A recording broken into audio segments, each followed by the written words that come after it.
అందరికీ నమస్కారం అండి. నేను మీ బోయపాటి శ్రీను. నేను ఈరోజే సంగీతం సినిమా చూశానండి. విషయం ఏంటంటే ఈ సినిమా చూశాను అని చెప్పుకోవడానికి కూడా నేను గర్వంగా ఫీల్ అవుతున్నాను. అంత మంచి సినిమా.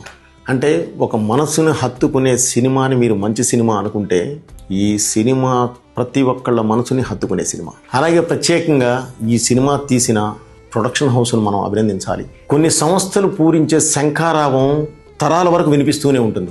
అలా ప్రతిసారి ఆ సంస్థ నుంచి ఒక అద్భుతమైన ధ్వని వస్తూనే ఉంది, ప్రేక్షకులను చేరుతూనే ఉంది. ప్రత్యేకించి నాగాశ్విన్ గారికి, స్వప్న దత్ గారికి, ప్రియాంక దత్ గారికి, ఆ సంస్థలో పనిచేస్తున్న ప్రతి ఒక్కళ్ళకి, వాళ్ళ వెనకాల ఒక హిల్లులా ఉండే ప్రతిదీ చూసుకుంటున్న అశ్విని దత్ గారికి ప్రత్యేకంగా నా కృతజ్ఞతలు తెలియజేస్తూ, ఏ వాకింగ్ ఫిల్మ్ ల్యాబొరేటరీ లాంటి ఒక లెజెండరీ డైరెక్టర్ అలాంటి సంగీతం గారు తీసిన ఈ సినిమా, ఆయన ఈ సినిమా మన ముందుకు తీసుకొచ్చాడు. తప్పకుండా ప్రతి ఒక్కరూ చూసి ఆదరిస్తారని చెప్పి మనస్ఫూర్తిగా కోరుకుంటున్నాను.